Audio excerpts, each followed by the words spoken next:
Magandang araw mga kapobre, mga kasaka. Andito na naman ang inyong lingkod, ang pobreng mag-uuma, pobreng magsasaka mga kapobre, no? Magpapapawis muna tayo mga kapobre, no? Dahil sa araw na ito ay maglilinis po tayo ng mga pilapil dito sa ating rice farm, para po ito sa ating land preparation. This month, first cropping sa ating rice production mga ka-farmers, no? So andito tayo para maglinis ng pilapil mga ka-farmers, para naman ay sa ganun ay makalis tayo ng labor mga ka-farmers, no? Actually may hire tayo na 2 labor dito mga ka-farmers, para naman ay madaling matapos ito mga ka-farmers, no? Ako dito sa gilid, kasi dito ako sa dike ng gilid sa mga ka-farmers, para naman ay mapawisan tayo dahil ay mataas na yung, mabigat na yung natin, timbang natin mga ka-farmers, nasa 100 kilos na tayo mga ka-farmers. Kaya yan, magpapawis muna tayo, hawak yung itak at saka yung pangkarit ng mga damo ng mga ka-farmers, no? Para naman ay mawala yung high blood natin mga farmers bilang sa magsasaka. Ayan, ito yung una kong area mga farmers, no, na sinasaka mga farmers.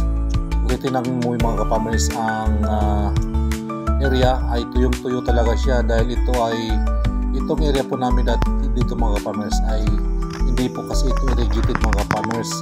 Umaasa lang po kami dito sa ulan. Kaya pagdating ng December dito kami mag-umpisa sa pagtatanim ng palay mga farmers, dahil dito po sa amin sa Surigao del Sur ay tinatawag na amihan. Dito yung dumadating yung ulan, kasi tinatawag na amihan. So lahat ng mga farmers dito mga farmers, no, nagsasaka, nagtatanim ng palay, dahil season ngayon sa pagtatanim ng palay dito sa aming probinsya of Surigao del Sur mga farmers, no. Ayan, ito po yung dalawang mga mga farmers, mga hina-hire na mga farmer laborer.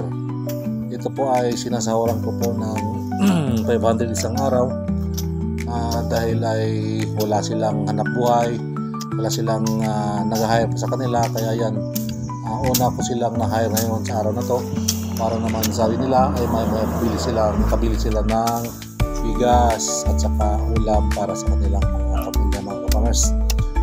Ayan, so ganun sila kasipag mga ka-farmers, no, maglinis ng pilapil. Tingnan mo yung area mga ka-farmers, no, tuyo siya, para maganda siya. Taniman na lang ng mais, pero ay next day siguro mga ka-farmers umpisa na yan ng ulan. So mag-prepare na tayo para sa pagpunla, para sa katapusan ng December paumpisa tayo sa pagtatanim, para madali yung pag-aani natin mga farmers, no. Kasi ang tinatiming natin dito mga farmers ay yung timing ng ulan, na para pagtrabaho natin may tubig, madali siyang i-turtle kapag sa land preparation. Madali natin itong trabahuin kung may tubig talaga mga ka-farmers, no. So sa ngayon lang tayo, maglilinis muna tayo ng mga pilapil, para sa ganun ay refer na yung mga pilapil dito mga ka-farmers, para yung tubig sa pagdating ng ulan ay maipon siya sa kada kahon mga ka-farmers, no. So ayan, so bilang isang magsasaka, no, kailangan natin talaga magtrabaho sa ating field, kasi para masubaybay natin yung mga trabante na magtatrabaho, para sa ganun ay madaling matapos yung trabaho mga ka-farmers, no.